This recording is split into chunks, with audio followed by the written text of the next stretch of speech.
Selamat berjumpa lagi di channel ini. Saya mohon izin berbagi salah satu cara menembus nomor lotre atau togel dengan jimat Thailand. Tentunya dengan batasan yang saya ketahui. Untuk kekurangan dan kesalahan yang ada, saya minta maaf. Pro dan kontra pasti ada di mana-mana. Saya bukan menganjurkan, bukan mengajak untuk bermain untung-untungan. Saya hanya berbagi bahwa saya ingin tahu apakah benar jimat ini bisa membantu menebak nomor lotre atau togel. Awal mengenal jimat Thailand, saya fanatik dengan jimat gumantong. Setelah seorang teman saya mendapat kemukjizatan dari jimat perangan, saya mulai tertarik dengan perangan dan jimat Thailand selain gumantong.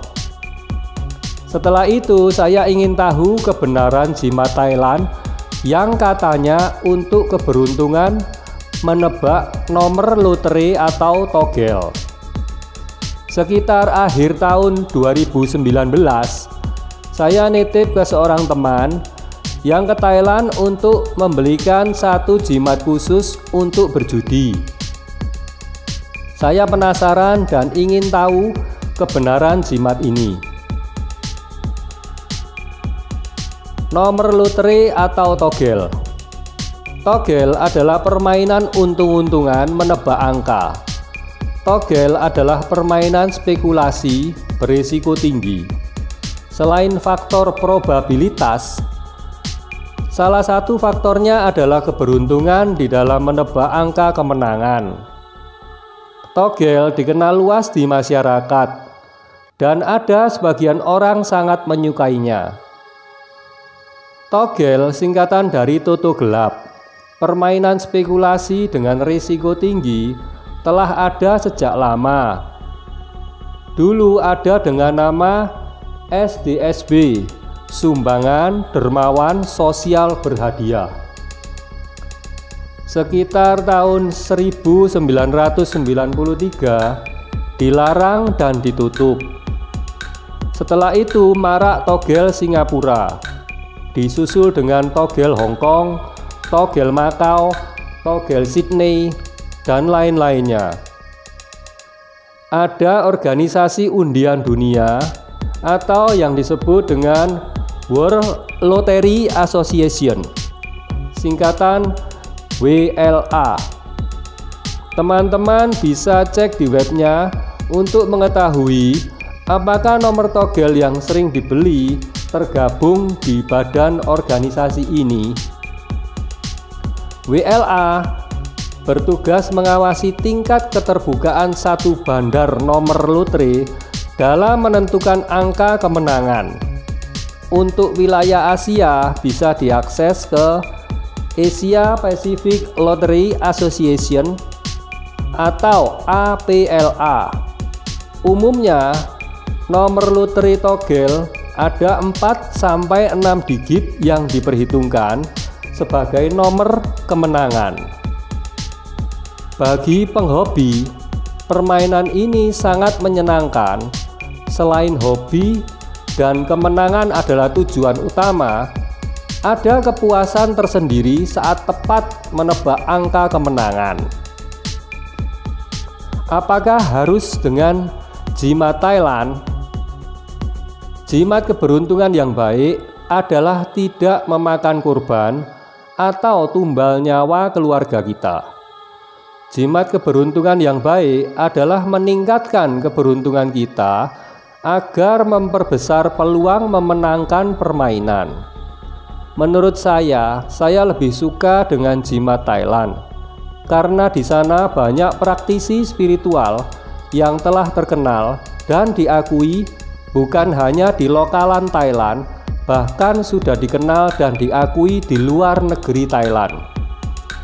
Kompetisi praktek spiritual di sana sangat ketat, sehingga para praktisi spiritual di sana berlomba-lomba untuk meningkatkan energi kemampuan mereka agar lebih unggul.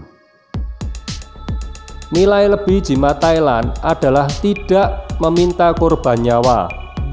Inilah yang menjadi pertimbangan dan keputusan saya untuk mencoba memakai jimat Thailand.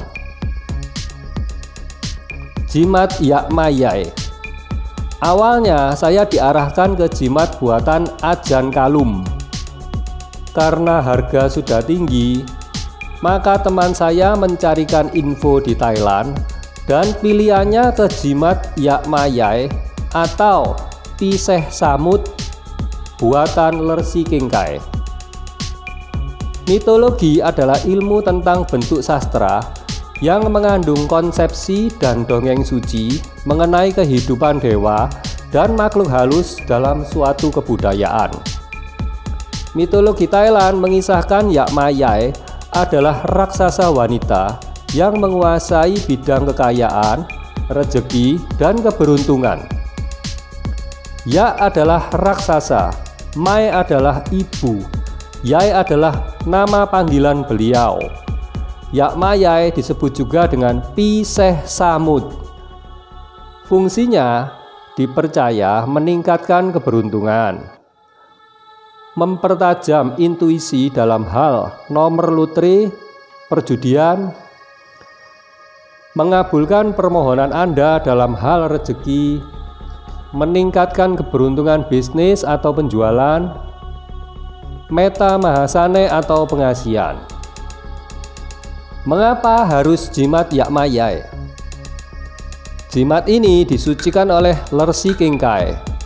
Lersi adalah sebutan bagi seorang pertapa di Thailand.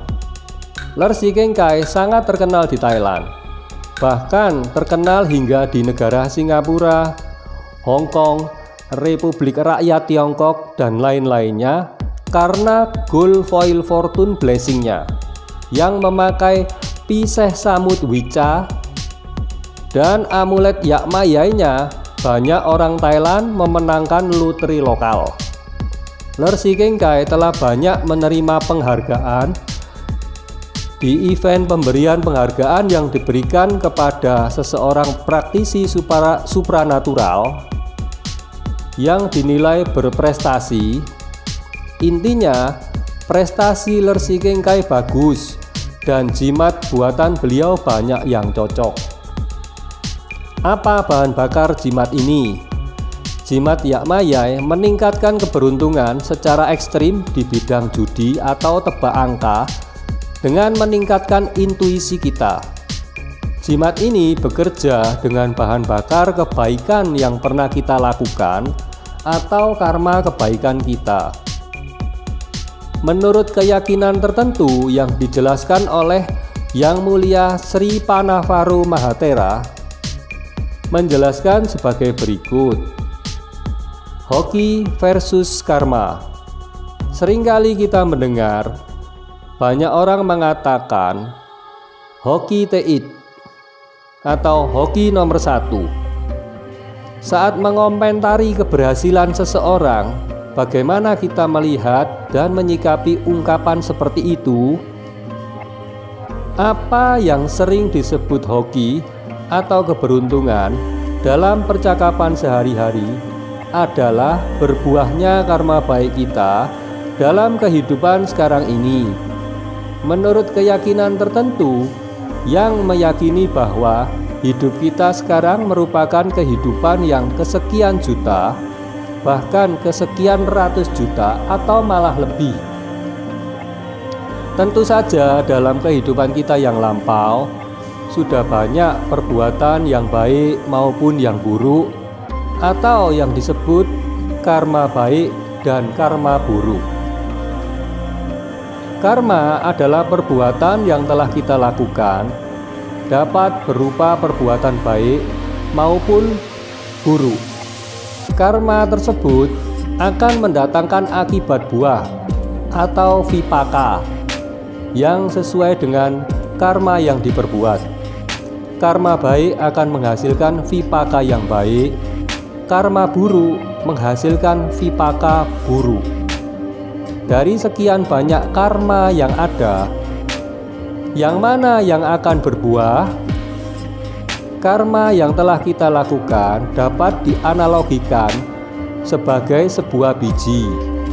Bagaimana biji ini dapat tumbuh dan menghasilkan buah tergantung di mana biji ini ditaruh. Perbuatan menaruh biji dianalogikan sebagai perbuatan karma yang kita lakukan sekarang atau karma kehidupan kita sekarang. Kalau kita menaruh biji di atas meja, apakah akan tumbuh? Artinya, apa yang kita lakukan sekarang tidak mendukung untuk biji ini tumbuh dan berbuah. Hal itulah yang bisa menjelaskan mengapa agar karma baik kita bisa berbuah dalam kehidupan ini, maka kita harus menciptakan kondisi yang sesuai agar biji karma baik ini dapat berbuah.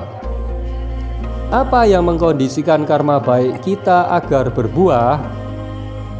Yang mengkondisikan karma baik kita berbuah adalah perbuatan baik yang kita perbuat dalam kehidupan sekarang ini.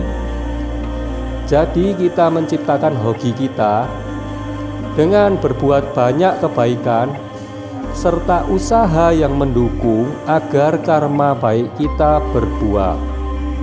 Contoh, dengan giat belajar, kita mengkondisikan hoki kita berupa kelulusan atau nilai yang baik untuk berbuah.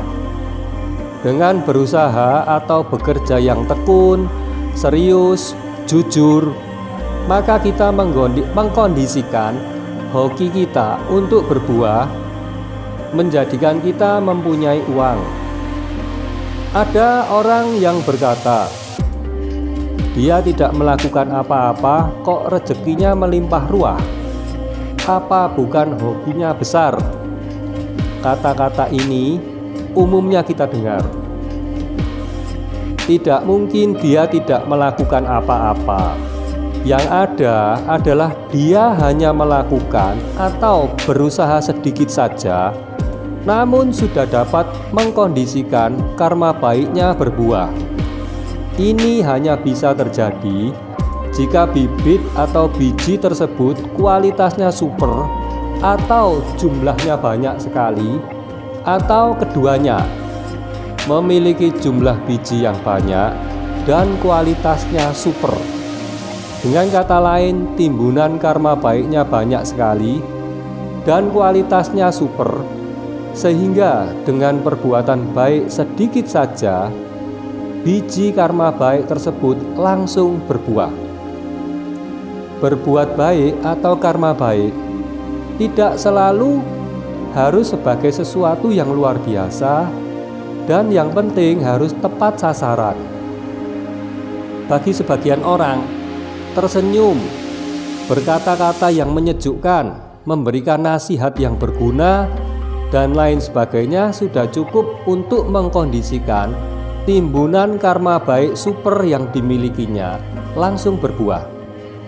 Namun, ada sebagian orang meskipun sudah banyak membantu orang, membangun tempat ibadah, dan berdana, namun hokinya belum datang juga. Artinya, kondisi yang dia ciptakan dalam kehidupan ini belum cukup untuk biji karma baik yang dia miliki agar berbuah menjadi hoki. Karena biji karma baik yang dia miliki rupanya hanya sedikit dan tidak berkualitas.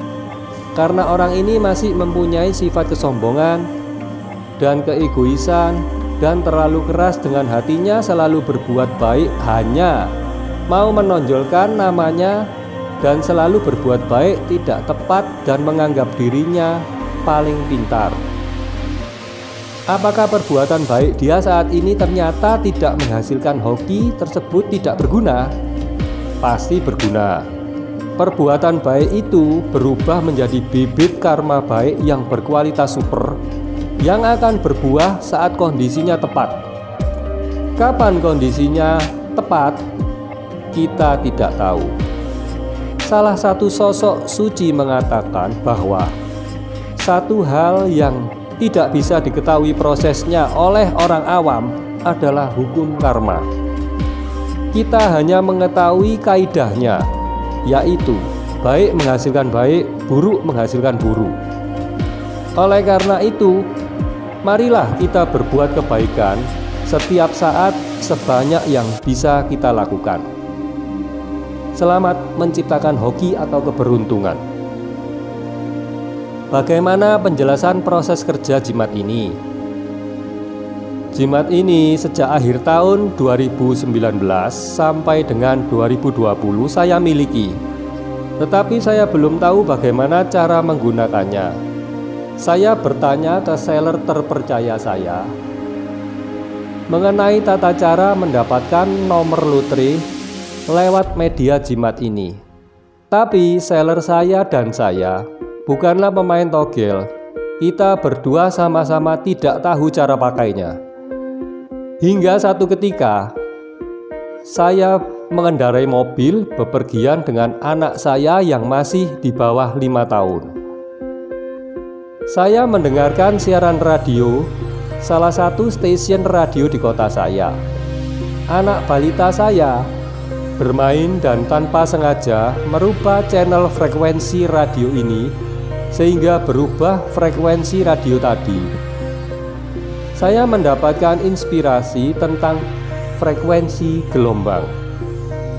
Jika kita mau mendapatkan siaran radio tertentu, maka harus tepat di frekuensi tertentu agar terhubung.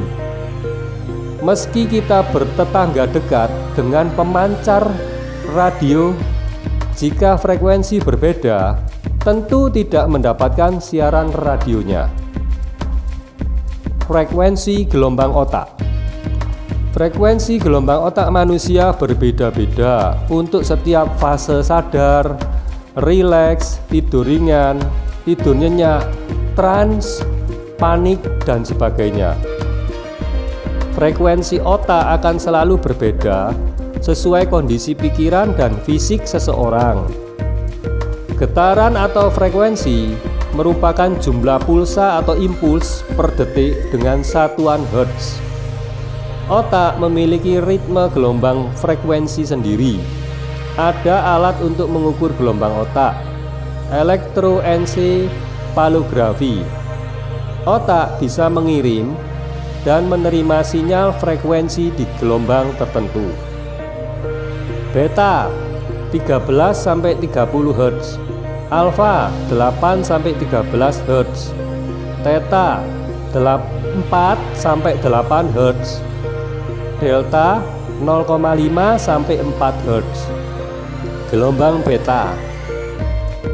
Waspada, konsentrasi. Kondisi gelombang otak beta 13-30 Hz menjaga pikiran kita tetap tajam dan terfokus. Beta sangat bermanfaat untuk produktivitas kerja. Gelombang alfa. Relaksasi, visualisasi. Gelombang otak alfa 8-13 Hz sangat kontras dibandingkan dengan kondisi beta. Kondisi rileks mendorong aliran energi kreativitas dan perasaan segar, sehat.